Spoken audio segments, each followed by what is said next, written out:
উকি ঝুঁকি মেরে দেখার কিছু নেই। লালাবাবু বৃন্দাবনে পৌঁছে গিয়ে কাউকে তো চেনে না। আর এখনকার বৃন্দাবনে যাওয়া মানে আপনি মঠ মন্দির ধর্মশালা ইত্যাদি ইত্যাদি দেখতে পাবেন। তখনকার দিনে বৃন্দাবন মানে বৃন্দাবনী। গোবিন্দ কুণ্ডের তটে তিনি তো কাউকে চেনেন না, কোথায় থাকবেন বুঝতে পারছেন না। আপনার চারিদিকে জঙ্গল, আর এদিকে শরীরটা আর বইছে না, ক্লান্তি ঘিরে ধরেছে। তাই তিনি গোবিন্দ কুণ্ডের তীরে এসে বসেছেন। আর এমন সময় জঙ্গল, ফাঁকা জায়গা, মধ্যাহ্নকাল, হঠাৎ করে নারীদের একটা গোলযোগ শোনা গেল। কি হয়েছে কি হয়েছে কি হয়েছে, এত গোলযোগ কেন, এত চিৎকার কেন? আর এরকম ফাঁকা জায়গায় মেয়েদেরই বা চিৎকার কোথা থেকে আসছে? রীতিমতো ভয়ও লাগছে, চারিদিকে জঙ্গল। তিনি জমিদার তো ভয় পেলে তো চলবে না, হ্যাঁ। তাই তিনি কি করেছেন, পা পা করে এগিয়ে গিয়ে একটু দূরে গিয়ে দেখছেন। ও মা, কি সুন্দর দেখো। কি গো, বৃন্দাবনে ব্রজবাসী মায়েরা তারা সুন্দর করে সেজেছে। আর বাবা, এখানে যেমন কেউ গাড়ি ঘোড়া নিয়ে গেলে আমাদের একটা নিয়ম আছে, বাঁ দিক ধরে যেতে হবে, তাই তো। কিন্তু আরেকটি বদ নিয়ম হয়ে গেছে এখন। দেখবেন যখন আমরা মায়েরা যখন আপনারা কোথাও যান, বাজারে টাজারে যান, কি করে? পাশাপাশি গল্প করতে করতে যান। পেছনে কোন গাড়ি হর্ন দিল দেখার দরকার নেই, গল্প শেষ না হওয়া পর্যন্ত ঘুরে দেখবে। হ্যাঁ, আর বিশেষতই যখন স্কুলগুলো ছুটি হয়, মেয়েগুলো যে সাইকেল নিয়ে যাবে, পুরো রাস্তাটাই ঘিরে নেবে, পাশাপাশি পাশাপাশি। এটা আমরা পাশাপাশি যাই। আর বৃন্দাবনে সারিবদ্ধ হয়ে যায়, সব পেছনে পেছনে একদম এক সারি, সবার বড় বড় ঘুমটা, এক সারিতে সবাই যাবে। আর বৃন্দাবনের বল এইভাবে, বৃন্দাবনের বল কি রাধে রাধে গাইছে সেই মায়েরা। আর লালাবাবু কিছু বুঝতে না পেরে হঠাৎ করে তারা যখন কাছে চলে এসেছে, তাদেরকে ঘিরে ধরেছে। জানো, ও মা ও মা, তোমরা যাচ্ছ কোথায়? আমরা আমরা তো বাঁকে বিহারীর মন্দির যাচ্ছি। কি বাঁকা বিহারী? সেটা আবার কে? রাধে রাধে কে রে? বৃন্দাবনে এসে বলছে বাঁকা বিহারী কে? এই বাঁকা বিহারী হলো বৃন্দাবনের কৃষ্ণ। ও, তোমরা তোমরা তাহলে কৃষ্ণ দর্শনে যাচ্ছ? এই কৃষ্ণ না, আমি তো কৃষ্ণ দর্শন করবো বলে এসেছি সেই সুদূর মুর্শিদাবাদ থেকে। আমায় কি তোমরা সঙ্গে করে নিয়ে যাবে? বেশ, চলো তবে। আরে দাঁড়াও দাঁড়াও, এভাবে যাবে কি? তুমি কি নিয়ম জানো না? এখানে যেতে হলে সারিবদ্ধ হয়ে যেতে হয়। তাই তোমাকেও যদি আমাদের সঙ্গে যেতে হয়, এই সারির শেষে গিয়ে দাঁড়াও। শেষে গিয়ে দাঁড়াবে। আমরা যেমন যেমন ভাবে যাবো তেমন তেমন ভাবে তোমাকে যেতে হবে। আচ্ছা বেশ, তাই হবে। লালাবাবু সবার পেছনে গিয়ে দাঁড়িয়ে পড়েছেন। এই চল, দেরি হয়ে যাচ্ছে আমাদের, চল চল চল চল চল। রাধে রাধে রাধে রাধে রাধে রাধে বল। কি গো, বলবে তো? রাধে রাধে রাধে রাধে রাধে রাধে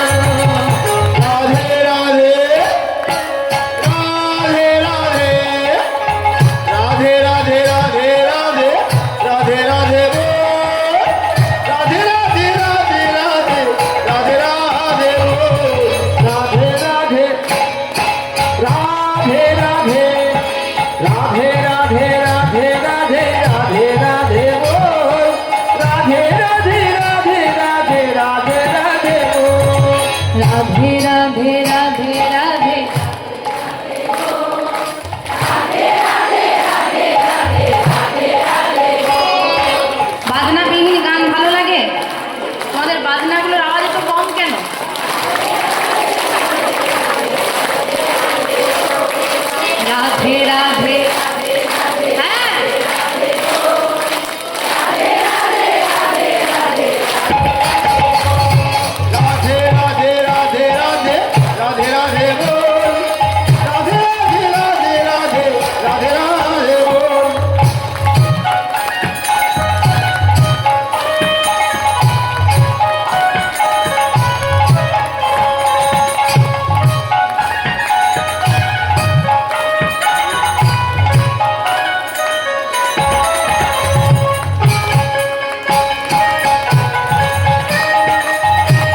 বাঁকে বিহারীর মন্দির, ভক্তরা সবাই সমবেত হয়েছেন।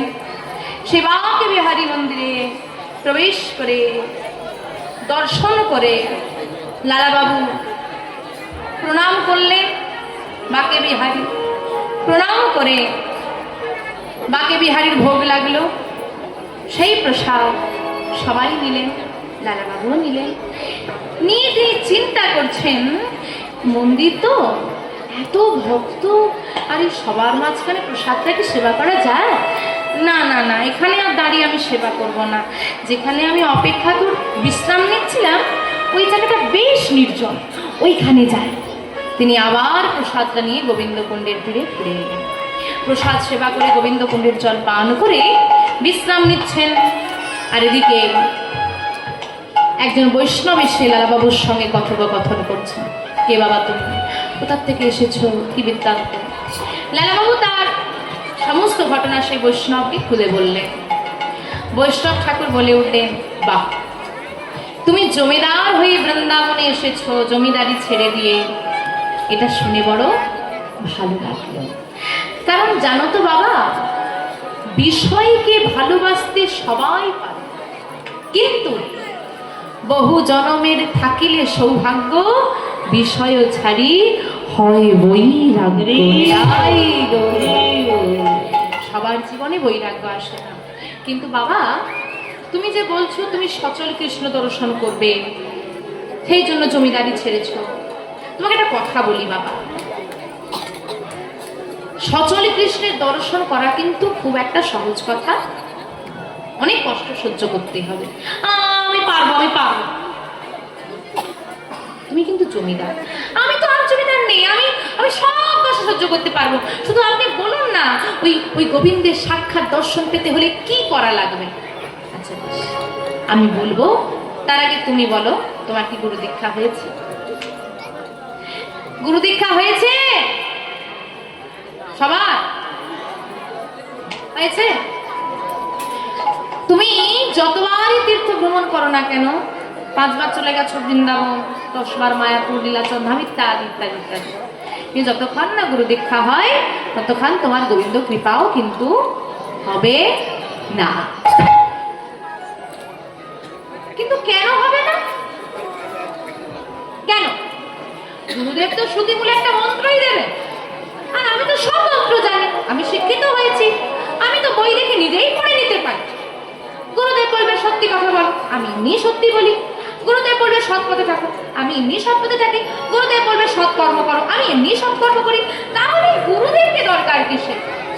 হ্যাঁ, সবই যখন আমি নিজে করে নিতে পারছি, তাহলে গুরুদেবকে কেন দরকার? ওমা, বট গাছ দেখেছো? বট গাছের নিচে কত বট ফলই না পড়ে, চারা কি হয় না, হয় না। আর মনে রাখবে, যতক্ষণ না, কখন চারা হয় বট গাছে? যখন পাখি সেটাকে সেবা করে, তার লালারস মধ্যে তার উদর গহ্বরে যায় এবং সেখানে পরিপাক হয়ে মলের মাধ্যমে যদি পুরনো গাছ বাড়ির ফাটেও সে মল ত্যাগ করে, সেখানে গাছ হয়ে যায়। কিন্তু ওই ফলটাকেই আপনি নিয়ে এসে যত্ন করে বাড়িতে লাগান, চারা কিন্তু আপনি করতেই পারবেন না। তদ্রূপ মন্ত্র তুমি নিজেও নিতে পারবে, নিজে সব করতে পারো, কিন্তু যতক্ষণ না গুরুদেব তার ভক্তির উপর রস মিশ্রিত করে তোমার স্মৃতি মূলে দিচ্ছে, ভক্তির চারা গাছটা তোমার হৃদয়ে আসবে। তাই বাবা লালাবাবুকে বলেছে দীক্ষা না হলে তো গোবিন্দ কৃপা হবে না। লালাবাবু চিন্তা করছেন, আমার দীক্ষাও হয়নি, আর আমি বৃন্দাবনে কাউকে চিনি না, তাহলে যিনি দাঁড়িয়ে আছেন সামনে এনেকেই ধরতে হবে, আমি তো কাউকে চিনি না। তাই লালাবাবু কথাটা শোনা মাত্র দেরি না করে একদম, আরে সাধু রনে ধরি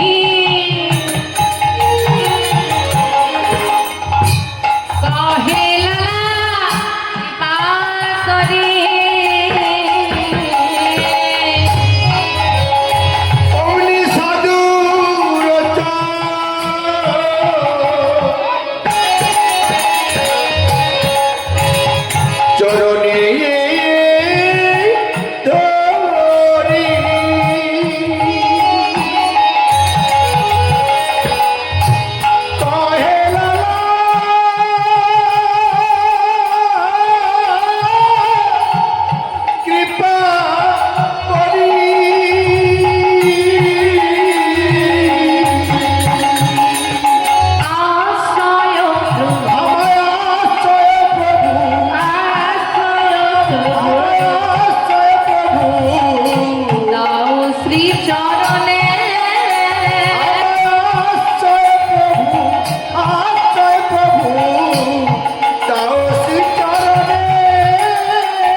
দাও গো আমারে দীক্ষা প্রভু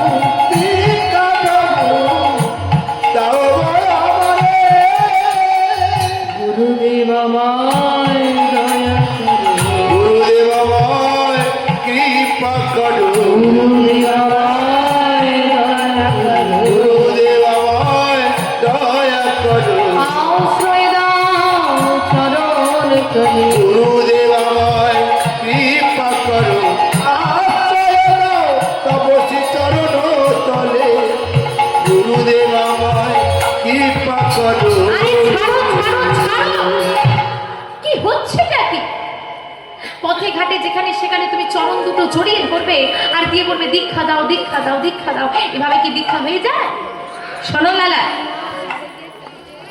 আগে হবে পরীক্ষা তারপর হবে দীক্ষা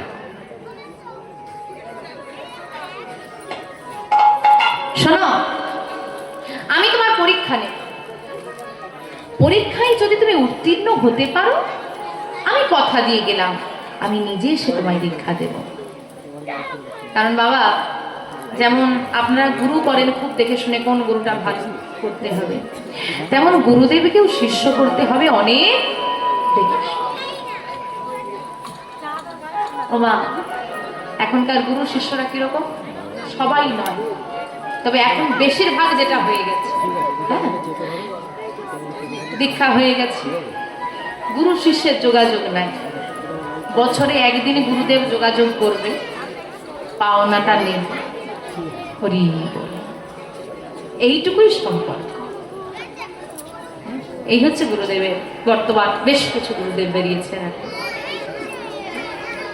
আর শিষ্য কিরকম শিষ্যরা তো ধরা তুলসী পাতা নয় দীক্ষা হয়ে গেছে হ্যাঁ 2 বছর কেটে গেল আর কোনো যোগাযোগ নাই একদিন দেখা হয়েছে পাশের জনকে ডেকে বলছে ও শুনছো কি গো শুনছো কি হয়েছে ওই লোকটাকে খুব চেনা চেনা লাগছে কোথায় দেখেছি বলো তো হ্যাঁ নতুন বাড়ি করেছে গুরুদেবকে ডেকেছে এখন গুরুদেব আপনি কাজটা সব কিন্তু ভালো করে একটু করে দেবেন হ্যাঁ আপনার উপর সব দায়িত্ব রইল গুরুদেব এবার আচমন করার পর বলছে একটু গুরুমন্ত্র ধরে জপ করে নাও তাই তো কি মন্ত্র দিয়েছিলেন বলুন তো এখন তার মনেই হচ্ছে গুরুদেব ভাববে আমি কাকে শিষ্য করলাম এইরকম 4-5টা শিষ্য হলে গুরুদেবী মন্ত্র ভুলে যাবে হ্যাঁ আর কি করা যাবে সমস্যা তো এখানেই বাবা বর্তমান মানুষের ধৈর্য খুব কম রাধে রাধে আমা তা এই হচ্ছে গুরু আর এই হচ্ছে শিষ্য তা গুরুদেব কেমন হবে শিষ্য কেমন হবে বলবো না থাকবে আয়লা ঝড় লেগে গেছে আরো বলবো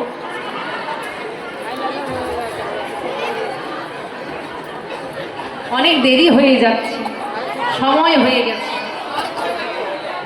বলবো এবছর সব বলে দিলে পরের বছর আমাকে আর ডাকবে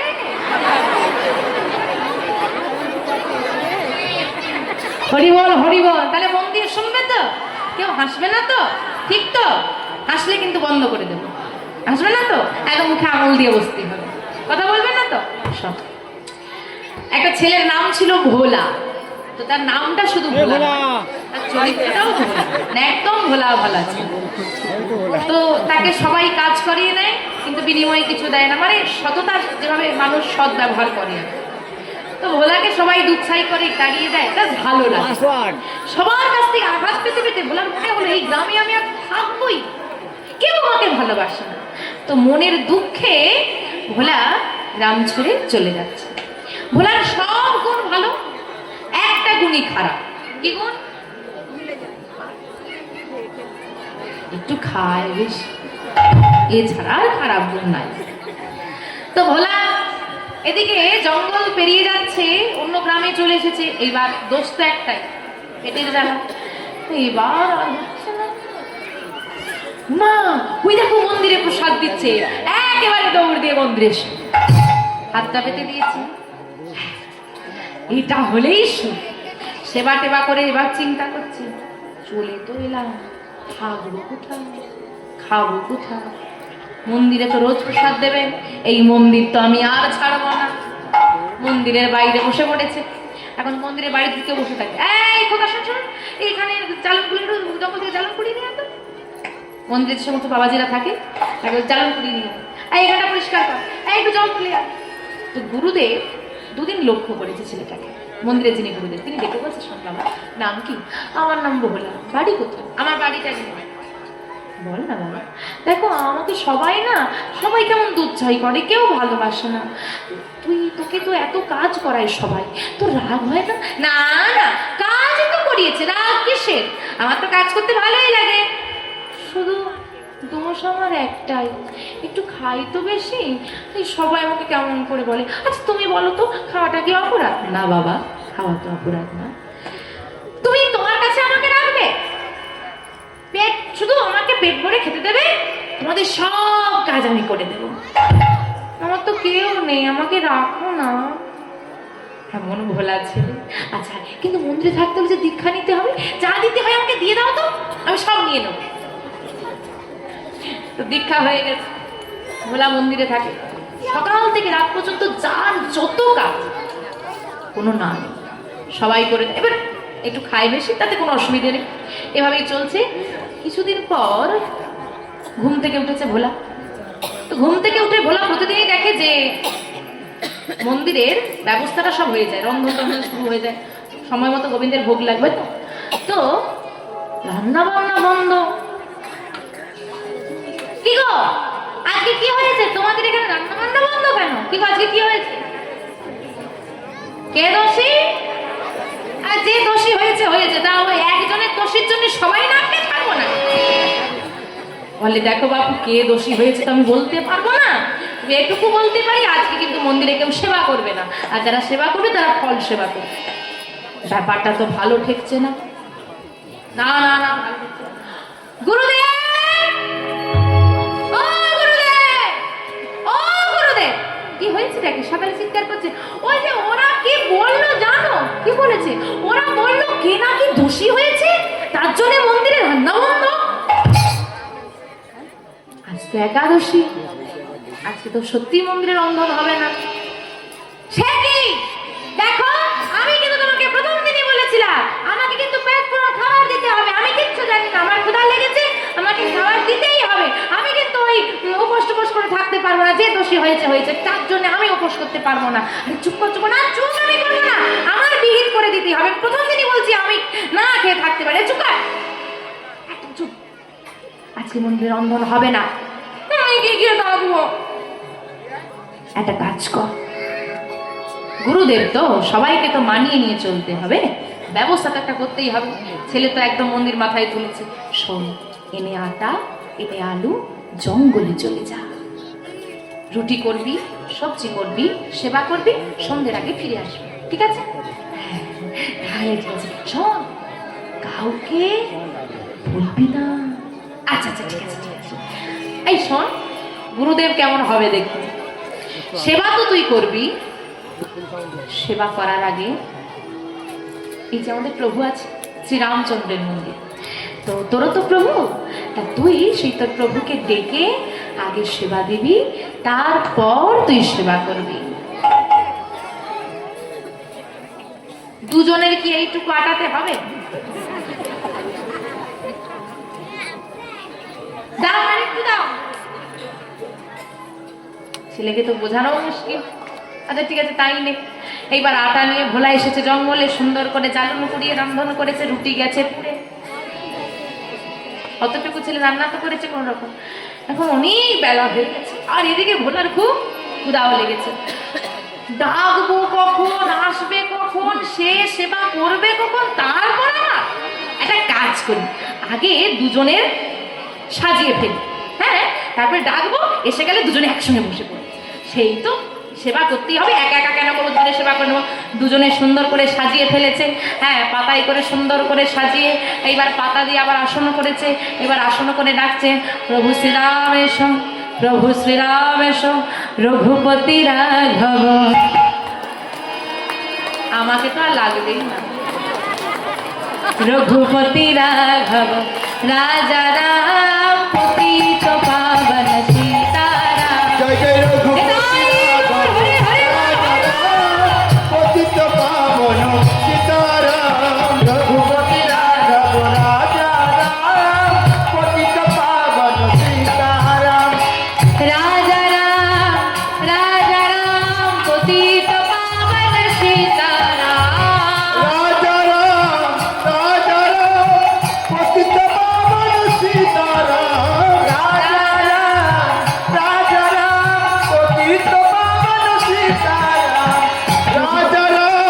राजा राम पतित पावन सीताराम। बोलो रघुपति राघव राजा राम पतित पावन सीताराम। रघुपति राघव राजा राम पतित पावन सीताराम। रघुपति राघव राजा राम पतित पावन सीताराम।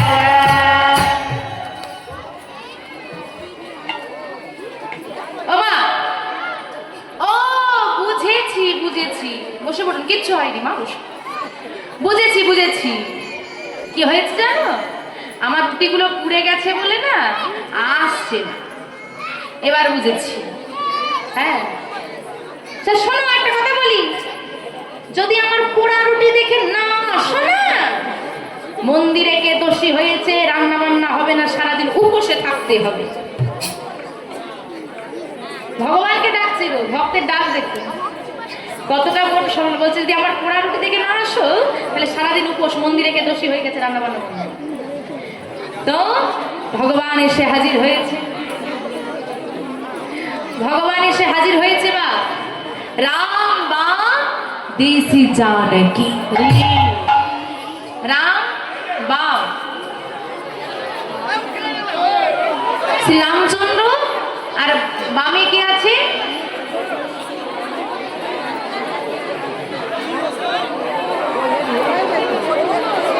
ওমা, শ্রী রামচন্দ্রের বামে কে আছে, রাম বাম দেশি জানকী। জানকী মানে,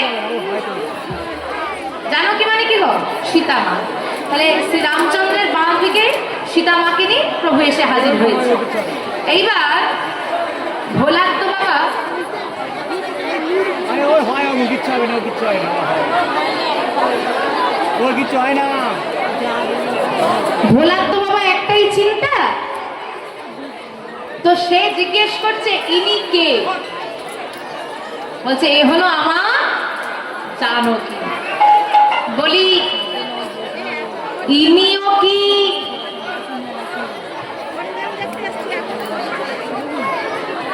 বলি ইনিও কি, বলে ডেকেছো যখন, এসেছে যখন, সেবা করবেই না। গুরুদেব বলে দেয়নি এর স্বভাব ভালো নয়, একজনকে নেমন্তন্ন করলে দুজন চলে আসে। এখন রন্ধন হয়েছে কতজনের, দুজনের, আর এসেছে কজন, হ্যাঁ এসেছে কজন, আবার তিনজন কি করে, ভোলাকে নিয়ে তিনজন, এসেছে কজন, দুজন, ভোলাকে নিয়ে তিনজন, আর যে সেবার ব্যবস্থা করা হয়েছে কতজনে করা আছে, দুজনে। এখন আমার তো একটা মান সম্মান আছে নাকি, কি করা যাবে, আচ্ছা বসো, বসিয়ে দিয়েছে। আর ভোলার হলো একাদশী, যার ভয়ে ভোলা জঙ্গলে পালিয়ে এলো। ভোলা একাদশীকে ছাড়লে কি হবে, একাদশী ভোলাকে ছাড়ছে, জঙ্গলেও একাদশী এসে গেছে। তো দুজনের সেবা হয়েছে, ভোলা একদম রাগে রাগে ফিরছে। কিরে ভোলা, হ্যাঁ তুমি একজনকে ডাকতে বললে ওরা দুজন চলে এলো, আমার তো একাদশী হয়ে গেল। শোনো, পরের বারে কিন্তু তিনজনের দেবে। গুরুদেব চিন্তা করছে, একজন ডাকলো দুজন, বুঝতে পারছে না গুরুদেব। ও মনে হয় যা দিয়েছিলাম তাতে ভোলার উদর পরিপূর্ণ হয়নি, তাই খাওয়ার জিনিস চাইতে হয়তো লজ্জা পাচ্ছে, আর একটু বেশি চেয়েছে। ঠিক আছে ঠিক আছে, পরের বারে দেবো, 15 দিন আবার একাদশী। তো তিনজনের মতো আটা আলু নিয়ে ভোলা তাই আনন্দে নাচতে নাচতে এসেছে জঙ্গলে। এইবার রুটিটা একটু ভালো হয়েছে, প্রথম দিন তো। তা প্রভু এসো শ্রীরাম, এসো শ্রীরাম, এসো রাম বাম দেশি জানকী লক্ষ্মণ সঙ্গ ভাই। ইনি কে, আমার ভাই। বলি ইনি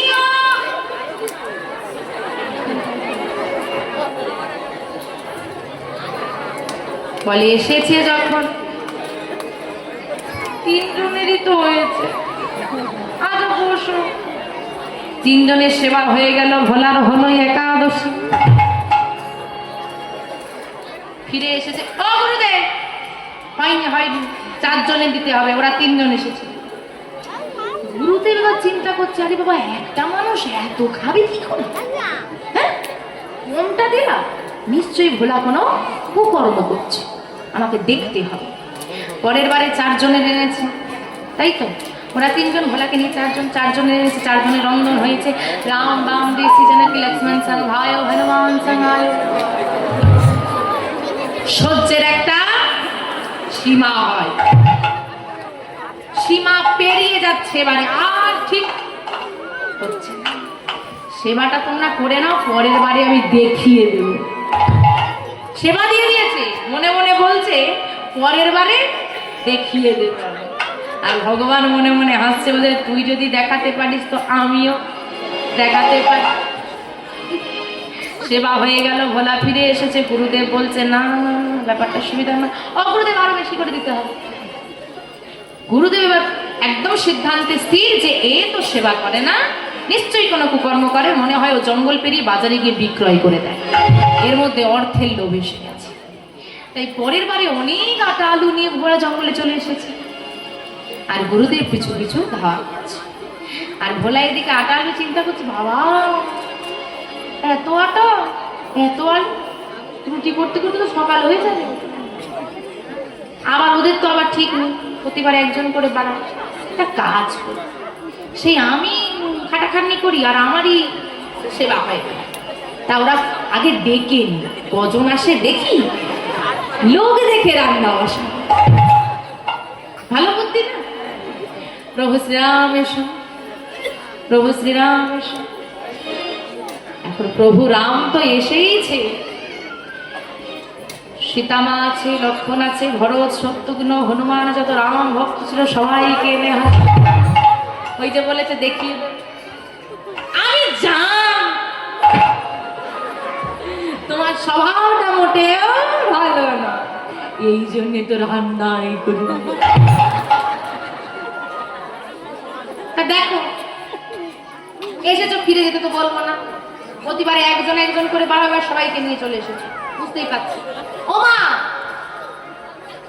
এত লোকের রান্না তো আমি পারবো না, আমি রান্না করেছি, পোড়া হোক আর নুন হোক, তুমি এসে সেবা করেছো, এবার তুমি রন্ধন করো, আমি সেবা করো। মা বলছে, কে মা? তাকে সীতা মা বলছে, তোর মতো যদি সন্তান হয় আমি প্রতিদিন রন্ধন করতে রাজি আছি। মা সীতা বসিয়েছে রন্ধন, হনুমান আনছে জ্বালন করি, জ্বালানি কুড়িয়ে আনছে, হ্যাঁ, ভরত লক্ষ্মণ শত্রুঘ্ন সব জোগাড় দিচ্ছে, আর প্রভু বসে আছে। আর পিছু পানে এসে দাঁড়িয়ে পড়েছে ভোলা। ও গুরুদেব, তুমিও এসে গেছো, বসো বসো বসো, হ্যাঁ বসো, রন্ধন হচ্ছে, আর রন্ধন হয়ে গেলে সেবা হবে, একটু অপেক্ষা করতে হবে, এই সময় রন্ধন বসেছে, তুমি চুপ কর। ছি ছি ছি ছি ছি ছি ছি ছি। এত ভালোবাসলাম তোকে, হ্যাঁ, সবাই আমাকে বলেছিল কোন বাড়ির ছেলে, কোথাকার ছেলে, কোন জাতির ছেলে, কোনো ঠিক নেই, তাকে মন্দিরে রাখবেন না। আমি সবার কথা উপেক্ষা করে তোকে আপন ভেবে নিজের কাছে রাখলাম, আর শেষে কিনা তুই এত লোভী, তোর মধ্যে এত লোভ। হ্যাঁ, তুই তো এক্ষুনি আটা আলু নিয়ে এলি, গেল কোথায়? নিশ্চয়ই বাজারে দিয়ে এসেছিস। গুরুদেব, এই তো রন্ধন হচ্ছে, এই তো প্রভু বসে আছে, এই তো চুপকা, ভগবানের নামে তুই আর মিথ্যে বলিস না। আমি মিথ্যে বলছি না গুরুদেব, তুমি দেখো, চুপকা, আর কোনোদিন আমাকে গুরুদেব বলে ডাকবিও না, আর আমার মন্দিরে আসবিও না। আছাড় খেয়ে পড়ল প্রভুর 2 চরণে, নয়ন জলে ভেসে যায় ভোলা। আমার কপালটা সারা জীবনের পোড়া প্রভু, সারা জীবনের পোড়া, কেউ আমায় রাখতে চায় না, নাই রাখো। গুরুদেব আমাকে রাখলো না, তাতে আমার দুঃখ নাই, কিন্তু জীবনে কোনোদিন মিথ্যে বলিনি। আজ তোমার সেবা দিতে এসে আমি হলাম মিথ্যেবাদী। মা, তুমি তো জানো কোনোদিন আমি মিথ্যে বলিনি, আমি কিচ্ছু চাই না, শুধু গুরুদেবকে একবার দেখা দাও, যেন আমার মিথ্যেবাদী নামটা ঘুচে যায়, না হলে যে আমি কোথাও গিয়ে শান্তি পাবো না। প্রভু, তুমি তো জানো আমি মিথ্যে বলিনি। আজকে পরীক্ষা তো আমার নয়, পরীক্ষা তো তোমার। প্রভু, একবার একবার গুরুদেব গুরুদেব গুরুদেব গুরুদেব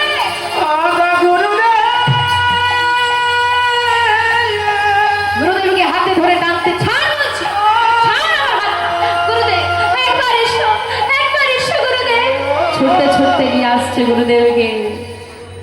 আর এই যে ভক্তির স্পর্শ, যেই না ভোলা হাতটা ধরেছে, গুরুদেব ছাড় ছাড় বলতে বলতে এসে দেখছে আমার প্রভু বসে আছেন বামে সীতামা, চরণের কাছে হনুমান। নিতাই গৌর হরি বল। আজকে ভগবানের চরণে নয়, গুরুদেব আছাড় খেয়ে পড়লেন শিষ্যের চরণে।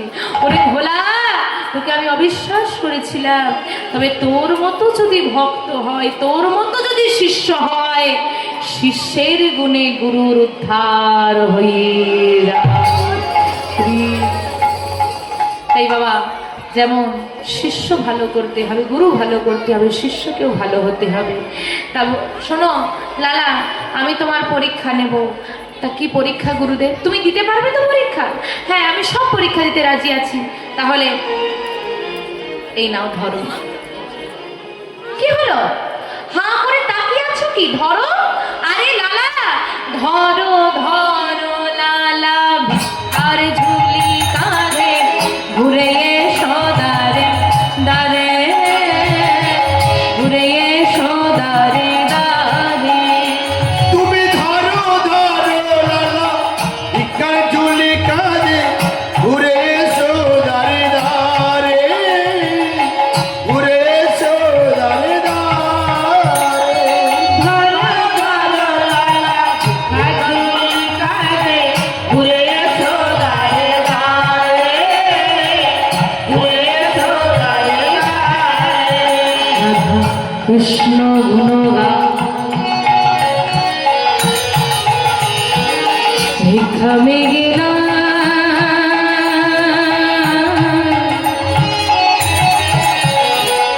বেড়াইবে দাঁড়ি দাঁড়ি। মুখে রাধা কৃষ্ণ গুণগান,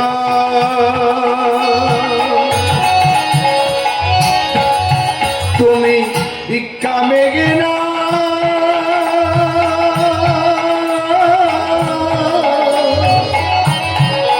তুমি দাঁড়াইবে দাঁড়ে দাঁড়ে, তুমি দাঁড়ি দাঁড়ি বেড়াইবে, তুমি দাঁড়ে দাঁড়ে বেড়াইবে, তুমি দাঁড়ি তুমি দাঁড়ি দাঁড়ি বেড়াইবে, তুমি দাঁড়ে দাঁড়ে বেড়াইবে। রাধা কৃষ্ণ কৃষ্ণ গাইবে।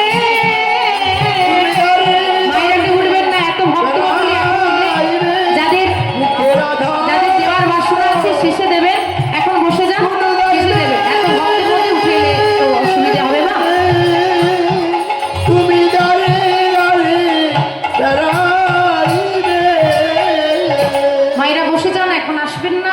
এত ভক্ত মন্ডলী উঠে আসতে থাকলে আর পরে ফিরে গিয়ে নিজের জায়গা চিনতে পারবেন না, তখন ঝামেলা শুরু হয়ে যাবে।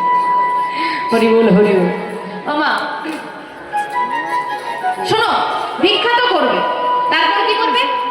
ওই ভিক্ষা নিয়ে তুমি তোমার যে মন্দিরে ভালো লাগবে দিয়ে দেবে, এবং সেই মন্দির থেকে যে প্রসাদ দেবে সেটা তুমি সেবা করবে। এভাবেই তোমার জীবন তুমি অতিবাহিত করো। এখন কষ্টটা কোথায়? ভিখারি তো হতে হবে, একে তো ভিখারি হতে সবাই পারে না, একটা সম্মানে লাগে। আর তারপর তিনি তো জমিদার, যে দুহাত ভরে ভিক্ষা দিত, আজকে সে নিজেই চিরদিন কাহারও সমান হয়ে যায়। আরো কঠিন ব্যাপার হলো, সব মন্দিরে সব দিন উদর পরিপূর্ণের মতো প্রসাদ দেবে না, যেটুকু দেবে ওইটুকুই সেবা করতে হবে। বাঁচবে কি করে? কি হলো? পারবে তো? পারবো। শুরু হলো লালার জীবন। কিছুদিনের মধ্যে সুঠাম দেহ একদম রুগ্ন হয়ে গেল। হ্যাঁ মা, চুল দাড়িতে ভরে গেছে মুখ, গৌর বর্ণ হয়েছে তামাটি বর্ণ, এখন গায়ে নোংরা জমেছে, শীর্ণ পোশাক। সেই জমিদার লালাকে দেখলে আর চেনা যায় না। এদিকে লালা বাবুর পুত্র বড় হয়েছে, না কি নাম গো? নারায়ণ। নারায়ণ মাকে বলছে, মা আমি তো বড় হয়েছি, পিতাকে ছোটবেলায় দেখেছিলাম মনেই পড়ে না। তা সুমতি বলেছে পিতা নাকি গেছে কোথায়? বৃন্দাবনে। পিতাকে আমি ফিরিয়ে আনবো, চলো চল। প্রহরীদেরকে নিয়ে এদিকে মাতা পুত্র চলে এসেছে বৃন্দাবনে। যাকেই জিজ্ঞেস করে বৃন্দাবনে এসে, সেই বলে হ্যাঁ লালা বলে একজন কিন্তু বৃন্দাবনে আছে, কিন্তু বাবু এরকম দেখতে। ছেলে বলছে না না না না, সে জমিদার হতে যাবে কেন, ভিখারি। এই দেখো না, একটু পরেই রাস্তা দিয়ে ভিক্ষা করতে আসো। হ্যাঁ ভিক্ষা করে, যে যা দেয় তাই সেবা করে। ওই অত সুন্দর দেখতে, তুমি যে বলছো না না না না ভিখারি সে। তো ছেলে বলছে না আমার বাবা তো ভিখারি না, আমার বাবা তো জমিদার, সে আর ভিক্ষা করবে কোন সময়। কেটে গেল বহুদিন, দুই পক্ষই আছে বৃন্দাবন, সংযোগ আর হয় না। একদিন লালাবাবু ভিক্ষা করে ফিরছে, আর সেই পথ দিয়েই পুত্র যাচ্ছে। কিন্তু পুত্রকে লালাবাবু চেনেন? ছোটবেলায় দেখেছি, আর চিনতে কি করে? পুত্র পিতাকে আর চিনতে পারবেন না, কিন্তু কাত্যায়নী দেবীকে লালাবাবু চিনতে পেরেছেন। দেখা হয়েছে, কাত্যায়নী কে আপনি? আপনি চিনলেন কি করে? আমি চিনতে পারছো না, আমি কাত্যায়নী। স্বামী তোমার কেমন অবস্থা? স্বামী তোমার কি হয়েছে? পিতা পুত্র পিতাকে আলিঙ্গন করলেন। শ্রী স্বামীর দুটো চরণ জড়িয়ে ধরে বলছি, তুমি কি করেছো নিজের অবস্থা? ফিরে চলো পিতা, তোমার জমিদারি তোমার অপেক্ষা করছে। বাবা হয়তো জমিদারিতে ফিরে গেলে আমি ধনী হতে পারবো, কিন্তু যে সুখ আমি ভিখারি হয়ে পেয়েছি ওই জমিদারি আমাকে কোনোদিন দিতে পারেনি। আগেই বলেছি বাবা, কৃষ্ণ ধনে ধনী যদি কেউ একবার হয়ে যায়, জাগতিক জগতের কোনো বস্তু তাকে আর বশীকরণ করতে পারবে না। কিছুতেই লালাবাবু আর ফিরলেন না। অবশেষ সিদ্ধান্ত, ফিরবে না পিতা? না, তোরা ফিরে যা। ফিরে তো আমি যাব না, তো ফিরে না গেলেও তো নয়, জমিদারি আছে, ফিরে আমি যাব, কিন্তু তার আগে তুমি আমাকে একটা অনুমতি দাও পিতা। কি অনুমতি বাবা? এই বৃন্দাবনে তোমার গিরিধারীর একটা মন্দির আমি করে দিতে চাই। বাহ, উত্তম কথা, তুমি করো, আমি তোমার পাশে আছি। শুরু হলো মন্দিরের কাজ। যদি কেউ বৃন্দাবনে যান, আজও দর্শন করে আসবেন সেই মন্দির, যে মন্দিরের বর্তমান নাম লালাবাবুর মন্দির। লালাবাবু ভিক্ষা করে এনে যা পেত মন্দিরে দান করে দিতেন, এবং পুত্রের সহযোগিতায় মন্দির তৈরি হলো, প্রতিষ্ঠিত হলো। গিরি গোবর্ধন রাধা মাধবের বিগ্রহ প্রতিষ্ঠিত হয়ে গেল। তাতে লালাবাবুর কি? লালাবাবু তো সেবা দিতে পারবেন না। কেন? দীক্ষা হয়, তার জীবন তেমনই রয়ে গেল। ফিরে এলেন পুত্ররা। লালাবাবুর একটু উন্নতি হয়েছিল। কি উন্নতি? উনি পেট পূরণ প্রসাদ পেতেন, উদর পরিপূর্ণ হতো তার। ভিক্ষা করে নিজের মন্দিরে ফিরে এসে পুরোহিত ঠাকুরকে দিয়ে দিলে সে সেবা দিয়ে প্রসাদ লালাবাবুকে দিতেন, আর ওই মন্দিরে তিনি থাকতেন। তো এভাবেই বহু বছর কেটে গেল। লালাবাবু ভিক্ষা করে ফিরছেন, হঠাৎ করে তিনি লক্ষ্য করলেন, আরে পাহাড়ের উপরে এই মন্দিরটা আগে কোনোদিন খেয়াল যখন হয়েছে, সব মন্দিরে তো প্রসাদ পেলাম, এটাই বা বাকি থাকে কেন বৃন্দাবনে? আজ এই মন্দিরেরই প্রসাদ পাবো আমি। ঠাকুর, পুরোহিত ঠাকুর, এটা নিই, আর এটাই ভিক্ষা করে এনেছি, আর আমাকে একটু প্রসাদ দিন বাবা। বৃদ্ধ মানুষ, তিনি বলে উঠলেন, প্রসাদ কি করে দেব বাবা, এখনো তো ভোগই লাগেনি। ও না না না, তাহলে এখন দিতে হবে না, যখন আপনার ভোগ লাগবে আপনার সময় মতো আমায় দেবেন। বসে অপেক্ষা করো বাবা, এখানে বসবো না, মন্দির তো সবাই যাতায়াত করবে, ওই দূরের গুহায় গিয়ে আমি বসছি। না না, আপনাকে কষ্ট করে আসতে হবে না, আপনি ভোগ লাগলে চিৎকার করে একবার লালা বলে ডাক দেবেন, আমার নাম লালা, আমি এসে প্রসাদটা নিয়ে যাব। আচ্ছা বেশ। লালাবাবু গুহার মধ্যে এসে বসলেন, সময় অতিবাহিত হচ্ছে, সময় বলে ভোগ লাগবে আর লালাবাবু প্রসাদ পাবে। সেই প্রসাদের আশায় লালাবাবু বসে আছেন। কি করবেন বসে বসে? নয়ন দিয়ে অশ্রুবারি ঝরছে, গোবিন্দের স্মরণ আর এক মনে নাম জপ করছেন তিনি। ভজনে তাই গো রাধে শ্যাম, জপ হরে কৃষ্ণ হরে রাম। ভজনি তাই গো রাধে শ্যাম, জপ হরে কৃষ্ণ হরে রাম। ভজনে তাই গো রাধে শ্যাম, জপ হরে কৃষ্ণ হরে রাম। ভজনি তাই গো রাধে শ্যাম, জপ হরে কৃষ্ণ হরে রাম। ভজনে তাই গো রাধে শ্যাম, জপ হরে কৃষ্ণ হরে রাম। হরে কৃষ্ণ হরে রাম।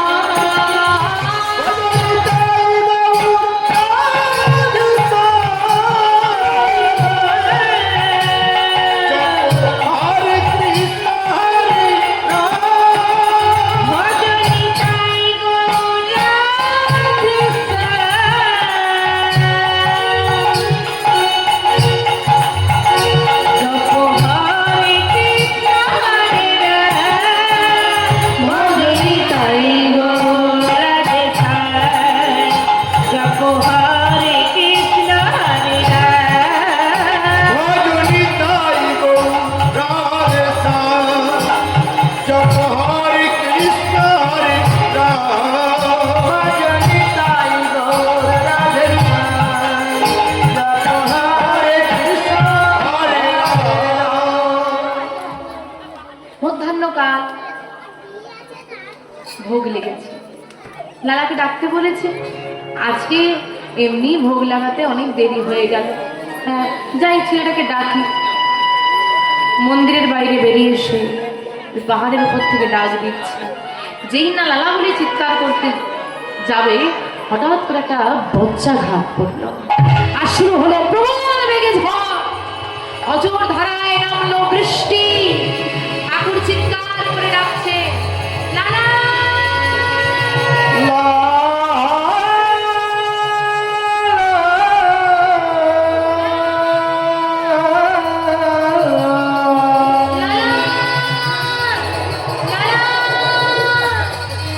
ঝড় বৃষ্টির এত শব্দ, ঠাকুরের শত চিৎকার লালাবাবুর শ্রুতিমূল পর্যন্ত আর পৌঁছাল না। এতক্ষণ লালাবাবুর নয়নে অশ্রুবাড়ি ছিল ভক্তি, এবার অশ্রুবাড়ি এলো ক্ষুধার জ্বালা, সহ্য করতে পারছে না।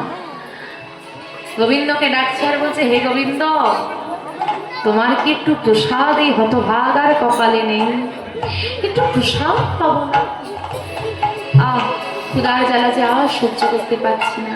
ঠাকুর কি একবার আমাকে দামটা দিতে পারছেন না? আমি তো গিয়ে প্রসাদটা নিয়ে আসবো। হে গিরিধারী, আজ মনে হয় তোমার প্রসাদ আমার কপালে। ঝড় বৃষ্টি, গুহার বাইরে থেকে একটা গম্ভীর শব্দ ভেসে এলো, লালা প্রসাদটা ধরে না। আমরা যখন কাউকে কিছু দান করি সামনের দিক থেকে দান করি, নাও ধরো। কিন্তু যিনি লালাবাবুকে প্রসাদ দিতে এসেছেন তিনি গুহার পাশে দাঁড়িয়ে আছেন, পাশ থেকে শুধু হাতটুকু বাড়িয়ে দিয়েছেন, প্রসাদটা ধরে না। লালাবাবু চিন্তা করছে, ইস, আহা, ঠাকুর এই বয়স্ক মানুষ ভিজে ভিজেই আমার জন্য প্রসাদ নিয়ে এসেছে। আহা, আচ্ছা তিনি তো ভিজেই গেছেন, কিছু তো করার নেই। আমি বাইরে বেরোলে আমিও ভিজবো, দুজনে ভিজে কোনো লাভ আছে কি? তার চেয়ে হাতটা যখন বাড়িয়েই দিয়েছে, প্রসাদটা আমি ধরে নিই। গুহার মধ্যে বসে বসে প্রসাদটা ধরে নিলেন, আর এটাই হলো লালাবাবুর জীবনের সব থেকে বড়। প্রসাদটা নিলেন, সেবা করলেন, বৃষ্টির চললে পাত্রটা ধৌত করে নিজের কাছে রেখে দিয়ে মনে মনে চিন্তা করছেন, থাক বৃষ্টি থামলে গিয়ে দিয়ে আস। ঠাকুর চিন্তা করছে, থাক বৃষ্টি থামলে প্রসাদটা দিয়ে আস। দুজনের দুরকম ভাবনা। বৃষ্টি থেমে গেছে, ঠাকুর মন্দিরের মধ্যে প্রবেশ করে, যাক বৃষ্টি থেমেছে, আর দেরি করা যাবে না, আর ডাকাডাকি করা চলবে না, কখন ধরে বসে আছে বলো দেখি, যাই নিজেই গিয়ে দিয়ে আসি। মন্দিরটায় প্রবেশ করে যেই না প্রসাদের থালাটা হাতে তুলতে যাবেন, চমকে উঠলেন, এ কি? আমি তো দুটো পাত্রে সেবা দিয়েছি, একটা পাত্র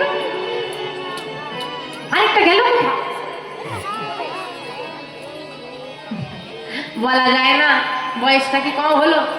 বয়স হলে কি হয়?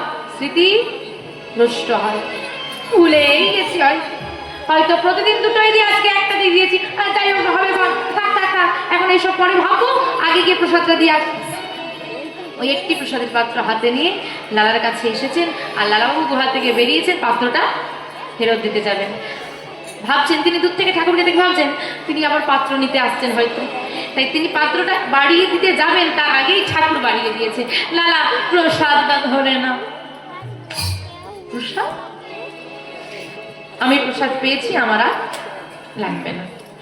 ঠাকুর মনে মনে চিন্তা করলেন, ও দিতে দেরি হয়েছে বলে বুঝি আর হয়ে গেছে, তাই আর নিতে চাইছেন। দেখো বাবা, তোমার অভিমান করাটা স্বাভাবিক, বেলাটা তো কম হলো না, কি করবো বলো, অনেকবার তোমাকে ডেকেছি, এত ঝড় বৃষ্টি তুমি তো শুনতেই পাওনি, নাও ধর। ঠাকুর, আমি একবার আপনার কাছে প্রসাদ চেয়েছি, দুইবার নয়, আমার গুরুর আদেশ আছে, আমি একবারই সেবা করতে পারবো, আমি দুবার নিতে পারবো না, আপনি ফিরিয়ে নিয়ে যান। লালা, অভিমানটা তো প্রসাদের উপর, আমার উপর, আমার উপর অভিমান করো, প্রসাদের উপর অভিমান করতে নেই। না, প্রসাদটা নাও। আপনি তো ভিজে ভিজে প্রসাদ আমাকে দিয়ে গেলেন, আমি প্রসাদ সেবা করলাম। দাঁড়াও লালা, তোমার অভিমান করাটা যেমন স্বাভাবিক আমি বলছি, তেমন আমিও আমার দোষ স্বীকার করেছি। তারপরেও তুমি বৃন্দাবনে দাঁড়িয়ে একজন বৈষ্ণবকে, একজন ভক্তকে কোনোভাবেই অপমান করতে পারো না। আমি আপনাকে অপমান করছি না, তাহলে কি আমি মিথ্যে কথা বলছি? আপনি মিথ্যে বলছেন না, কিন্তু আমিও মিথ্যে বলছি না। মিথ্যে বলছো না মানে? দাঁড়ান দাঁড়ান, এই দেখুন, এই পাত্রে করে আপনি আমাকে প্রসাদ দিয়ে গেছেন, কি বলুন, দিয়ে যাননি আপনি আমাকে?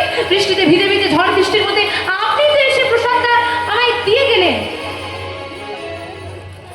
লালা, এই পাত্রটা তুমি কোথায় পেয়েছো? আর কতবার বলবো ঠাকুর, আপনি বৃষ্টিতে ভিজে ভিজে এই পাত্রে করে আমাকে প্রসাদ দিয়ে গেছেন না? আমি হাসিনি লালা, আমি হাসিনি লালা। ছোটবেলা থেকে সারা জীবন যে গিরিধারীর আমি সেবা করেও কৃপা পেলাম না, ওগো লালা, তুমি একদিন ভিক্ষা করে এসে সেই গিরিধারীর কৃপা পেয়ে গেছো রে। তাই মানে কি বলতে চাইছেন আপনি?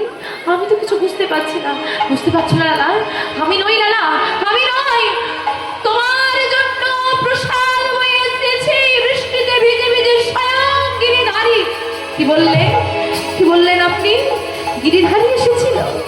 হ্যাঁ লালা, গিরিধারী। আমার প্রভু,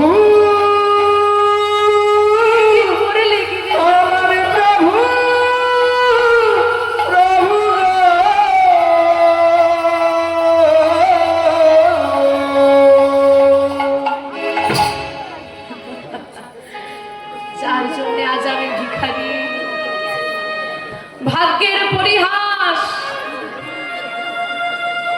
জমিদার থেকে যার জন্য আমি আজ, যার জন্য ধনী থেকে আজকে সর্বহারা কাঙাল, যাকে দেখার জন্য আমি আজ উন্মাদ, শেষেও চলে গেল। আবার দর্শন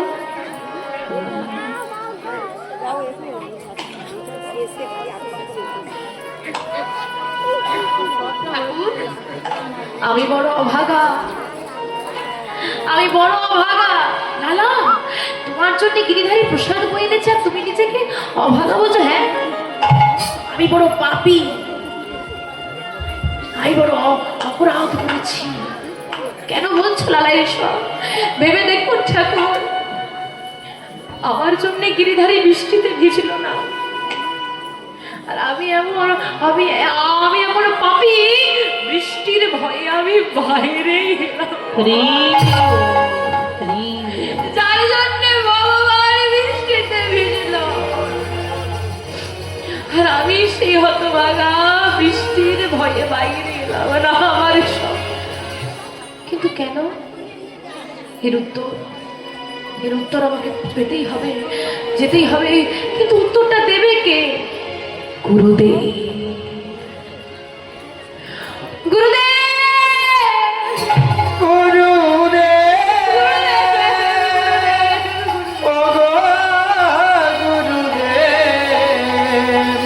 একেবারে দেখা যা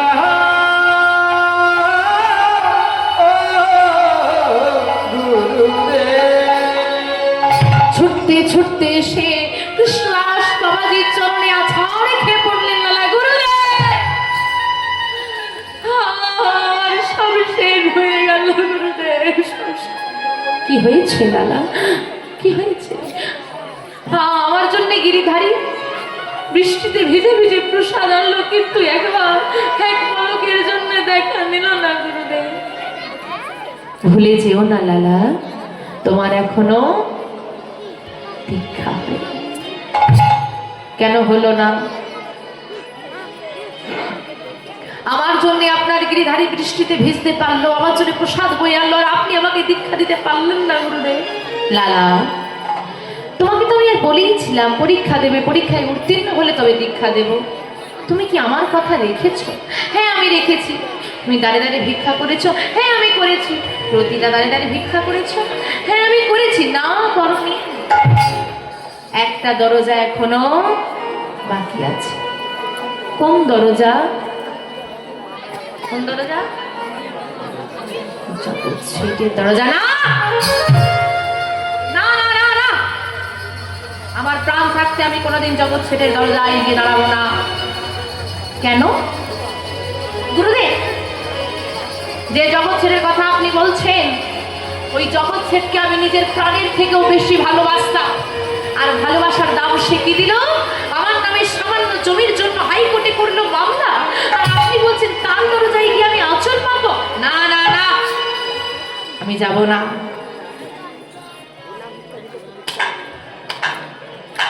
বা লালা বাবা, জগৎ ছেট তোমার নামে মামলা করেছিল? হ্যাঁ। লালার নামে মামলা হয়েছিল? হ্যাঁ হ্যাঁ হ্যাঁ, লালার নামে মামলা হয়েছিল। কোন লালার নামে? মুর্শিদাবাদের জমিদার লালা নাকি বৃন্দাবনের ভিখারি লালা? তুমি তো ভিখারি, তোমার আবার জমি এলো কোথা থেকে যে তোমার নামে মামলা হবে? অভিমান ভাঙলো লালা বাবু। লালা, ভিখারি সাজা সোজা, ভিখারি হওয়া সোজা।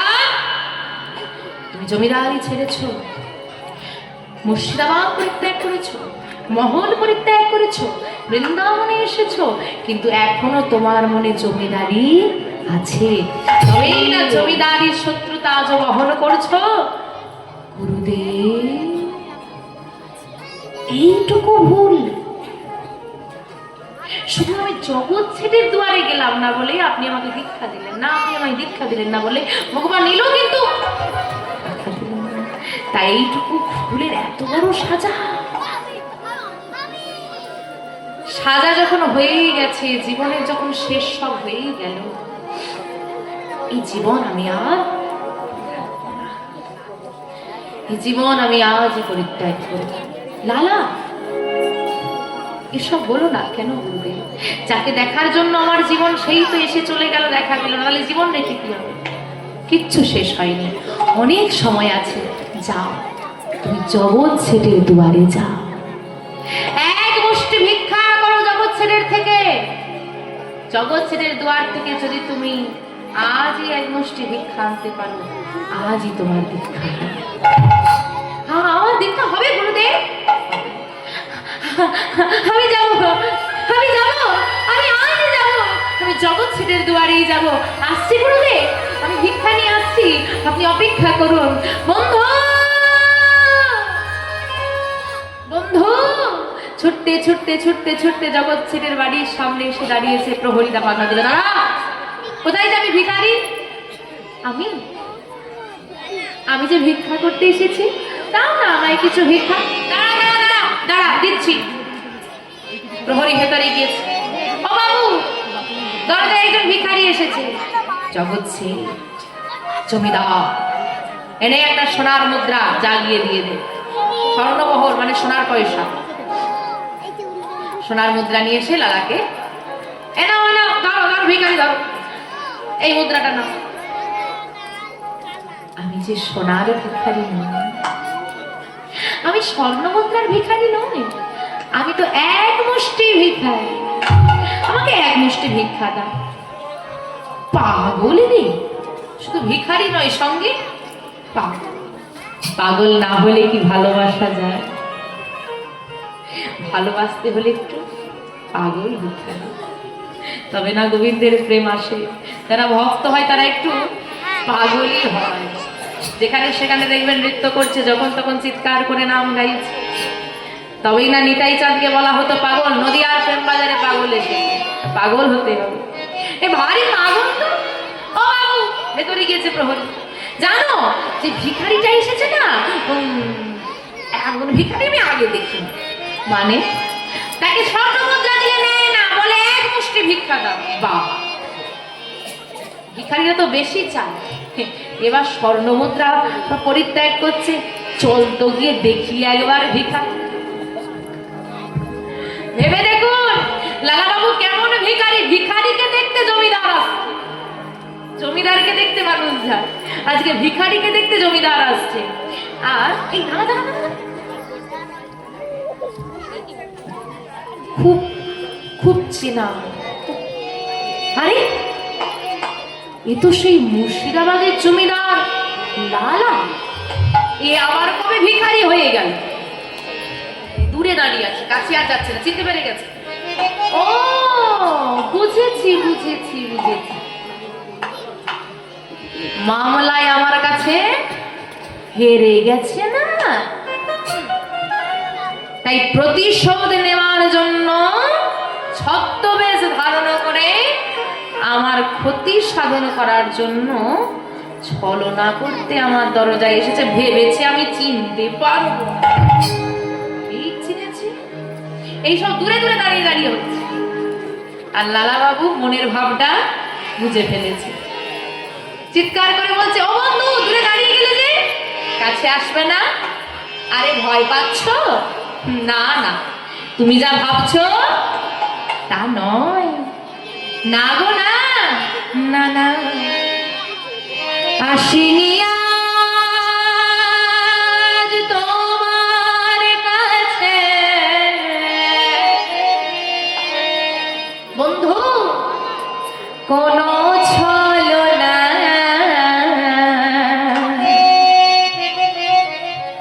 ওই ঘাটের মাঝি পার ঘাটাতে ডাকছে আমার। ঘাটের মাঝি পার ঘাটাতে ডাকছে আমার। না না, আসিনি তোমার কাছে। বন্ধু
ঘাটাতে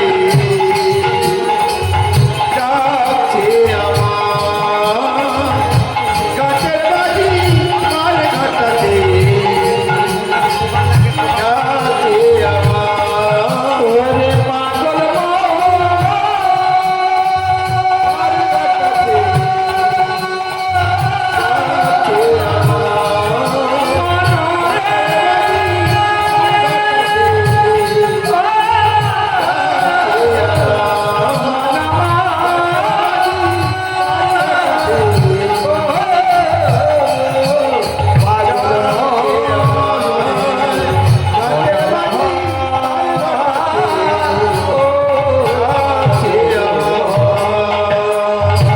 কি বললে বন্ধু?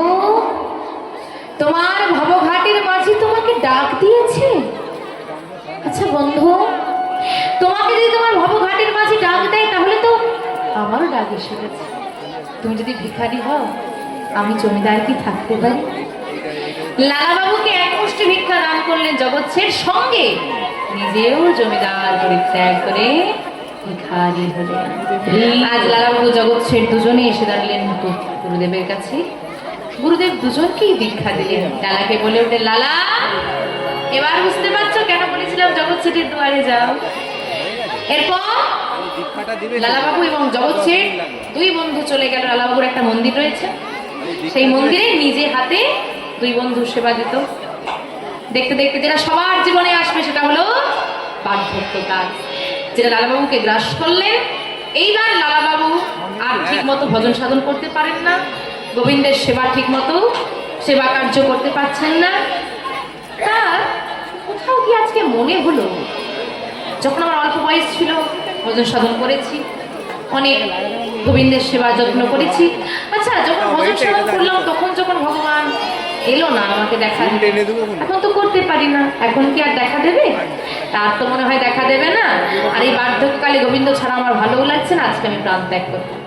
সিদ্ধান্ত হলো যমুনার জলে প্রাণ বিসর্জন দেবেন। তাই দিনের বেলা গেলে লোকজন দেখতে পাবে, বাধা দেবে। তাই মধ্যরাত্রে তিনি ছুটে চললেন যমুনার তীরে। আর যমুনার তীরে গিয়ে তিনি সিদ্ধান্ত নিলেন এই যমুনাতেই আমি প্রাণ বিসর্জন দেব। তাই যমুনার কাছে কেঁদে কেঁদে বলছে, ওগো যমুনা, তোমার চরণে নিবেদন জানাই, গোবিন্দের দর্শন তো আমার হলো না, তাই তুমি কৃপা করো, তোমার পক্ষে আমি প্রাণ পরিত্যাগ করছি। বেঁচে থাকতে গোবিন্দের দর্শন না পেলেও যেন মৃত্যুর পর গোবিন্দের চরণটা আমি লাভ করব। এই বলে তিনি যমুনায় নামলেন। ধীরে ধীরে যমুনা, উত্তাল যমুনা লালাবাবুকে গ্রাস করতে লাগলো। এখন যমুনায় নামতে নামতে তার গলা পর্যন্ত যমুনার জল উঠে গেছে। এবার ডুবে যাবে, খুব কষ্ট হচ্ছে, প্রাণ তো দিতে ইচ্ছে করছে না। গোবিন্দ বিহনে তিনি প্রাণ দিচ্ছেন, মনে প্রচন্ড ব্যথা, নয়ন দুটো বন্ধ, অঝোর ঝরে অশ্রু বাড়ি ঝরছে। আর করজোর করে তিনি ধীরে ধীরে যমুনার মধ্যে প্রবেশ করছেন। পেছন থেকে হঠাৎ যেন কে ডেকে উঠলো, আরে লালা, কি করছো তুমি? লালাবাবু থমকে দাঁড়ালেন। এবার মরতে এসেও শান্তি নেই, এর নামই সংসার। মৃত্যুবরণ করতে এসেছি, এখানেও পেছনে পেছনে এসে গেছে। কে এসেছে? হ্যাঁ, লালাবাবু ভাবছেন জগৎ শেঠ চলে এসেছে, খবরটা পেয়ে গেছে। ফিরে যাও বন্ধু, ফিরে যাও, আজকে আমি কারোর কথা শুনবো না, আজকে আমি প্রাণ পরিত্যাগ করবোই করবো। গোবিন্দ বিহনে আমি আর বাঁচবো না, তুমি ফিরে যাও বন্ধু, ফিরে যাও। আরে তোমাকে কি আমি নিতে এসেছি না? তোমাকে একটা কথা বলতে এলাম। কি কথা? একবার পেছন ঘুরে তাকাও, তারপর যদি তোমার প্রাণ দিতে ইচ্ছে হয় দিয়ে দিও। তোমার দিকে তাকালেই তুমি ছলে বলে কৌশলে আমাকে এখান থেকে তুলে নিয়ে যাবে, আমি কি তোমাকে চিনি না? আরে বাবা, কথা দিলাম, একবারও তোমাকে আমি বলবো না ওখান থেকে উঠে এসো। তুমি একবার পেছন ঘুরে তাকাও, যদি তোমার নিজের ইচ্ছে হয় উঠে আসবে তখন উঠে আসবে, আমি তোমাকে বলবো না। ঠিক তো? একদম কথা দিলাম। তাহলে এবার পেছন ঘুরে তাকাও, আত্মবাধা নেই। এইবার লালাবাবু ধীরে ধীরে পেছন ঘুরে তাকালেন। যেই না তাকিয়েছে কি দেখলে? নাচে তাঁত হই যমুনার কুল আলো করে, আর রাধারানীকে বামে নিয়ে দাঁড়িয়ে আছেন। নাচে তাঁত হই নাচে নন্দ